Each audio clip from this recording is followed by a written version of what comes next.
आपने देखा घुड़सवार दस्ते से लेकर मोटरसाइकिल एस्कॉर्ट्स तक मोदी के स्वागत में जबरदस्त तैयारियां दिख रही थी इंडोनेशिया में। इंडोनेशिया के लोगों का प्रधानमंत्री मोदी के प्रति एक गजब का लगाव भी नजर आया। ऐसी तस्वीरें औपचारिकता से केवल आप डिफाइन कर ले नहीं चलेगा, उससे बढ़कर होती है। ये दो देशों के मजबूत रिश्तों में सीमेंट बनकर उसे अटूट बनाने का काम करती है। लेकिन फिलहाल हम किस पर बात करने वाले थे? ईवीएम पर। कैसे भारत की प्रतिष्ठा और कूटनीतिक ताकत में ये इजाफा कर रही है। भारत और इंडोनेशिया के बीच आज जो 20 समझौते हुए हैं उसमें एक समझौता ईवीएम को लेकर भी है, लेकिन उस पर मैं बात करूं उससे पहले ये 5 बड़े समझौते क्या है, बहुत आसान भाषा में आपको समझा देती हूं। पहला तो है ब्रह्मोस मिसाइल का, इसके बारे में आगे आपको डिटेल में बताऊंगी। दूसरा है गेहूं के बीज, मतलब ये जो गेहूं है, गेहूं के बीजों की सप्लाई जो भारत इंडोनेशिया को देगा। तीसरा है आईआईएम बेंगलुरु का इंडोनेशिया में कैंपस होगा। चौथा है मेडिकल प्रोडक्ट्स पर समझौता, जिसके तहत भारतीय दवाई और मेडिकल से जुड़े प्रोडक्ट्स, इक्विपमेंट्स इंडोनेशिया में पहुंचेंगे, उसकी मात्रा बढ़ेगी।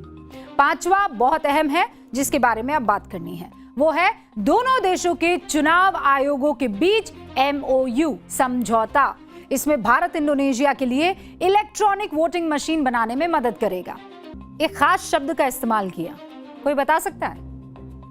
डेमोक्रेटिक सहयोग।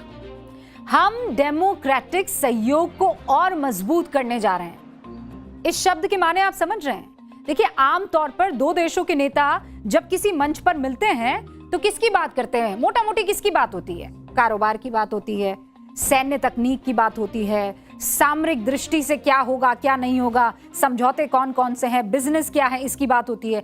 लेकिन भारत ने एक कदम आगे बढ़कर डेमोक्रेटिक यानी लोकतांत्रिक सहयोग की भी बात की। एक नया कूटनीतिक बेंचमार्क सेट कर दिया। क्या आप जानते हैं असल में इसका क्रेडिट किसे जाता है? इसका क्रेडिट जाता है ईवीएम को, यानी इलेक्ट्रॉनिक मशीन को। और इलेक्ट्रॉनिक मशीन कौन सी वाली? वोटिंग वाली, जिस पर बटन दबाकर आप लगातार भारत की लोकतांत्रिक ताकत का एहसास पूरी दुनिया को करा रहे हैं। भारत दुनिया का सबसे बड़ा लोकतंत्र है और इंडोनेशिया आप जानते हैं दुनिया का तीसरे नंबर का सबसे बड़ा लोकतंत्र है। और आपको यह भी नहीं भूलना चाहिए कि इंडोनेशिया सबसे बड़ी मुस्लिम आबादी वाला मुल्क है। उसी इंडोनेशिया ने आज भारत की ईवीएम को आगे बढ़कर स्वीकार किया है और यह संदेश दिया है कि जिस तरह से भारत विविधता और लोकतंत्र को साथ लेकर चलता है, उसी तरह इंडोनेशिया भी लोकतंत्र की मजबूती के लिए आगे बढ़ेगा। ईवीएम वाला यह समझौता क्या है, इसका मतलब समझ लीजिए। 3 चीजें होंगी और हो सकती है। पहला तो यह कि भारत का चुनाव आयोग अपनी ईवीएम वाली जो टेक्निक है वो इंडोनेशिया के साथ साझा करे। कम समय में बड़े पैमाने पर जो ये मतदान होते हैं उसके चैलेंजेस कैसे हैं, उसका अनुभव और अनुभव से जुड़ी जानकारी आदान प्रदान करे। सोशल मीडिया के दौर में लोकतंत्र को सुरक्षित रखने की रणनीतियों पर भी दोनों देश जानकारी साझा कर सकते हैं। ठीक है, इंडोनेशिया में चुनाव कराना आप जानते हैं कितनी जटिल प्रक्रिया है। भाई, लोकतांत्रिक मुल्क है तो चुनाव होता होगा ना, लेकिन वहां पर चुनाव आसान नहीं है। इंडोनेशिया में चुनाव इसलिए आसान नहीं है क्योंकि 17,000 से ज्यादा छोटे छोटे टापू हैं। वहां पर एक साथ चुनाव होते हैं और अब तक वहां बड़े पैमाने पर ये जो चुनाव होते थे वो मशीन से नहीं होते थे, कागजी मतपत्रों का इस्तेमाल उसमें किया जाता था। तो नतीजे आने में लंबा वक्त लगता। बैलेट पेपर्स को नावों से, हेलीकॉप्टर से, दुर्गम रास्तों से हर आइलैंड, हर द्वीप पर पहुंचाना पड़ता था, फिर वापस उन्हें सुरक्षित लाना भी पड़ता था। आप समझ सकते हैं कि चुनावी खर्च इससे कितना बढ़ जाता होगा। जाहिर है भारत का सहयोग न केवल इंडोनेशिया के लोकतंत्र को हाईटेक बनाएगा, बल्कि वैश्विक स्तर पर भारत के ईवीएम के साथ साथ हमारे डिजिटल इंडिया और मेक इन इंडिया की प्रतिष्ठा को भी एक नई ऊंचाई देगा। अब इसमें कोई जले तो जले, कोई दुखी हो तो हो, लेकिन जब वहां भारत की साख बढ़ रही है, ये ईवीएम पर किसी एक पार्टी का तो कंट्रोल है नहीं। किसी एक सरकार का तो कंट्रोल है नहीं। आगे आपको यह बताएंगे कि जिस भारतीय ईवीएम का दुनिया में डंका बज रहा है, उस पर विपक्ष को अपने देश के अंदर इतनी शंका क्यों है। लेकिन उससे पहले आपको कुछ आंकड़े दिखाती हूं। भारतीय ईवीएम को इंडोनेशिया में जो पहचान मिल रही है, ऐसा नहीं है कि पहली बार ऐसा हो रहा है। इससे पहले नेपाल, भूटान, नामीबिया भारत के इलेक्ट्रॉनिक वोटिंग मशीन ले चुके हैं, वहां निर्यात की जा रही है।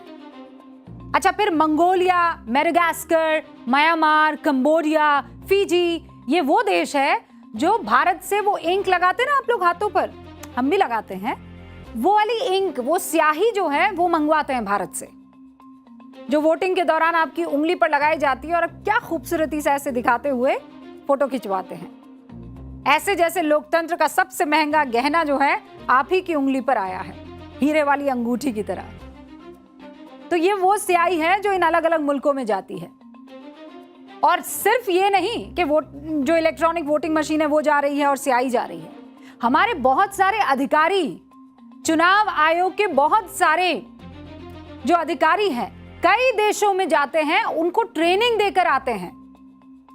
आयोग ने 2011 से अब तक अंदाजा लगा सकते हैं 141 देशों के 2977 चुनाव अधिकारियों को सफलतापूर्वक ट्रेनिंग दी है कि नहीं? शानदार बात। Fiji, Cambodia, Thailand, Nepal, Uzbekistan, Kazakhstan, Sri Lanka, यहां के चुनावों के दौरान ऑब्जर्वर भी हमारे चुनाव आयोग ने उपलब्ध कराए हैं।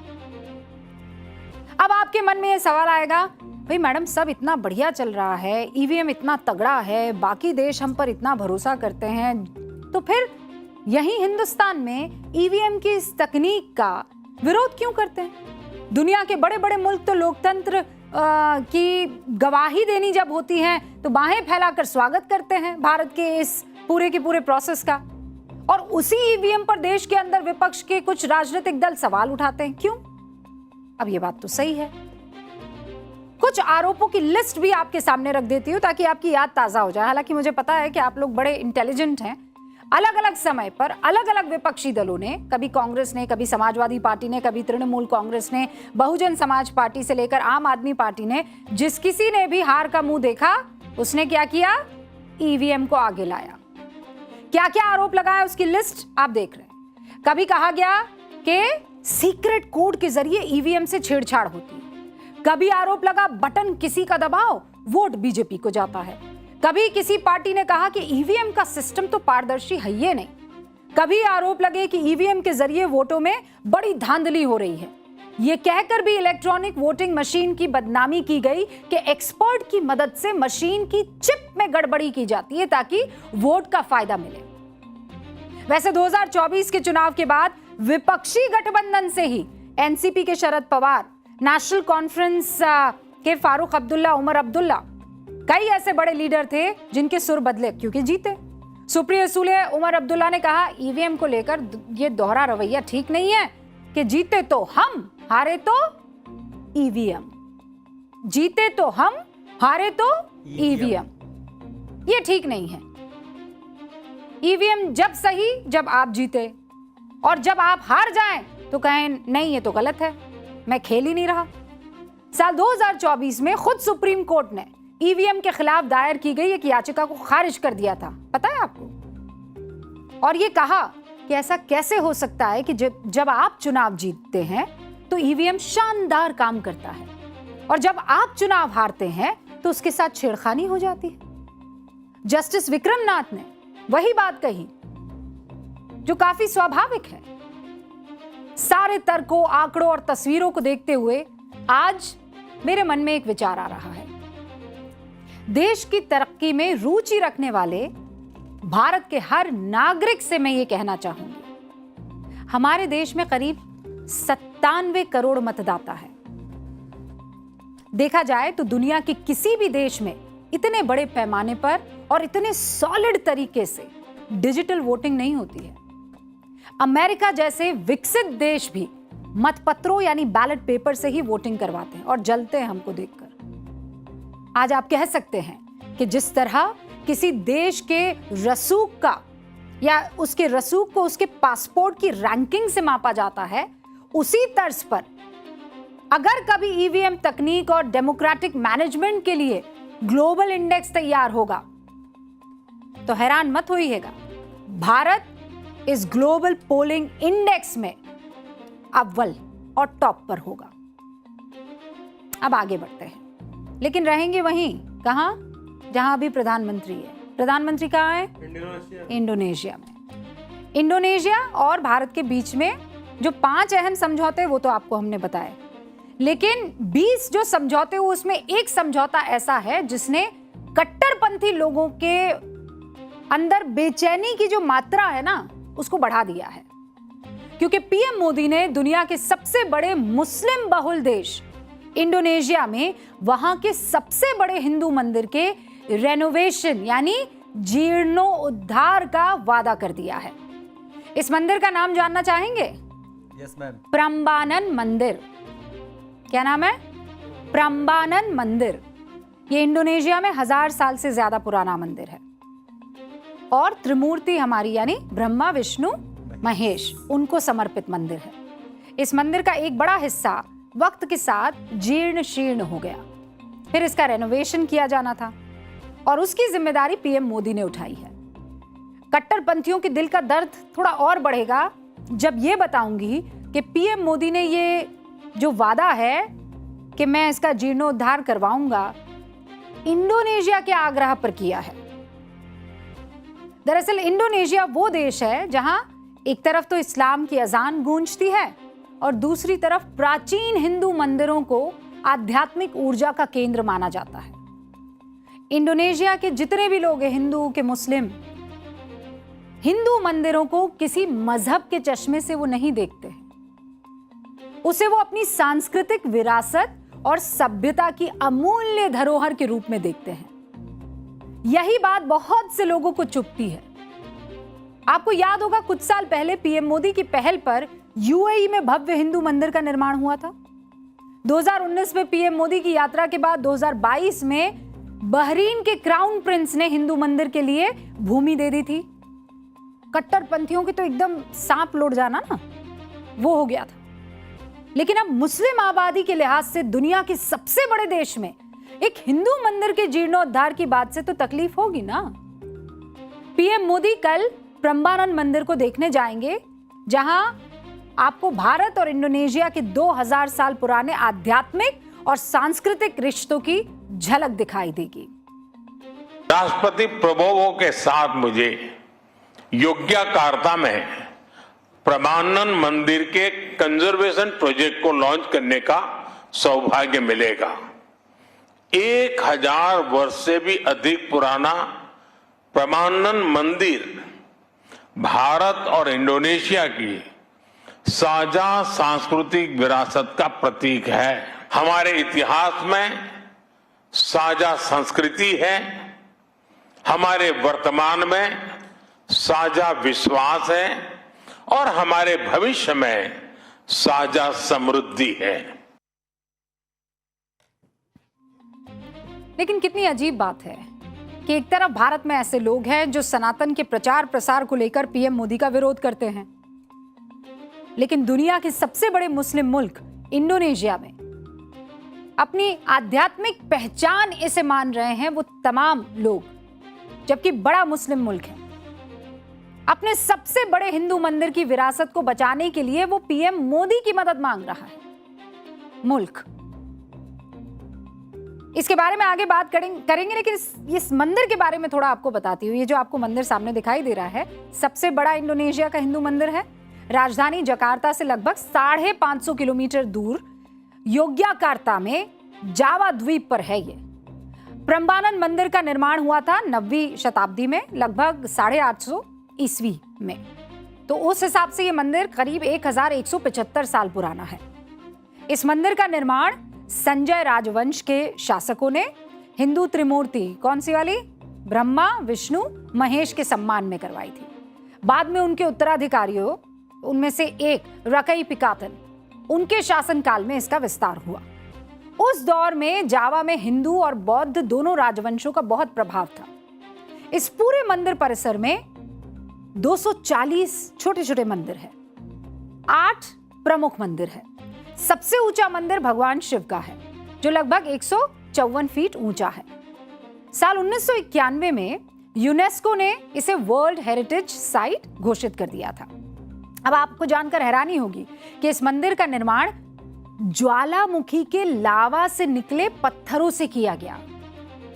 इस मंदिर का एक बड़ा हिस्सा भूकंप की वजह से नष्ट हो गया, जिसे अब भारत की मदद से दोबारा तैयार किया जाएगा।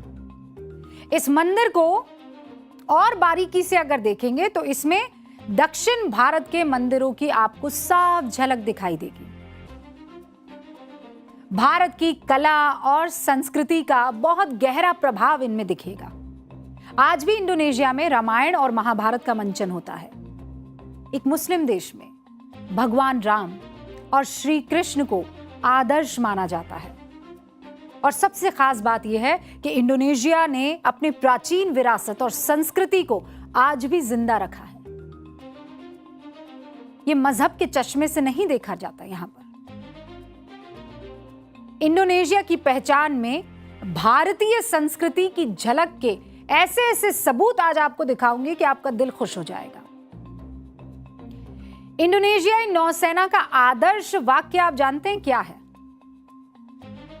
जलेश्वेव जयामहे। ये संस्कृत भाषा में है और इसका अर्थ है समुद्र में हमारी विजय होती है। इंडोनेशिया का 20,000 रुपया जो नोट है ये आपके सामने है। थोड़ा सा इसे गौर से देखिए। आपको अपने भगवान दिखाई दे रहे हैं इसमें कहीं? गणेश जी।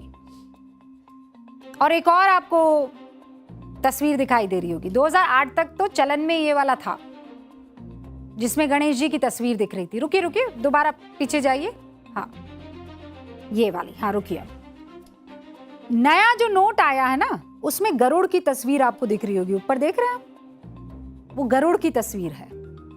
इंडोनेशिया की राष्ट्रीय एयरलाइंस। अब लाइए वो स्लाइड। गरुड़ इंडोनेशिया, इसके ठीक ऊपर आपको देखिए एक लोगो सा दिखाई दे रहा है।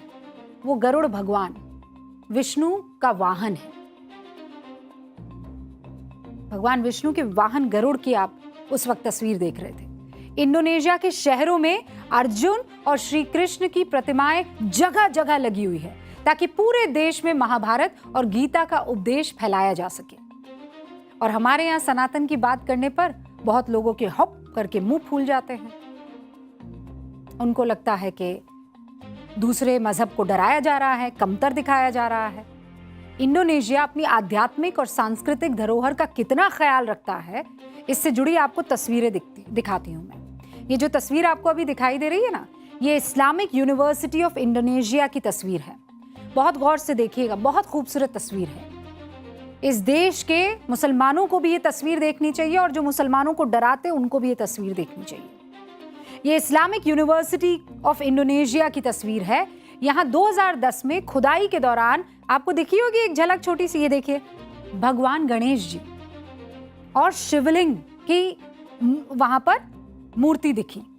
एक तो शिवलिंग निकले और एक भगवान गणेश। ये मूर्ति करीब 1000 साल पुरानी है। अच्छा मुझे बताइए क्या किया होगा? इस्लामिक मुल्क है, इस मूर्ति का क्या किया होगा उन्होंने?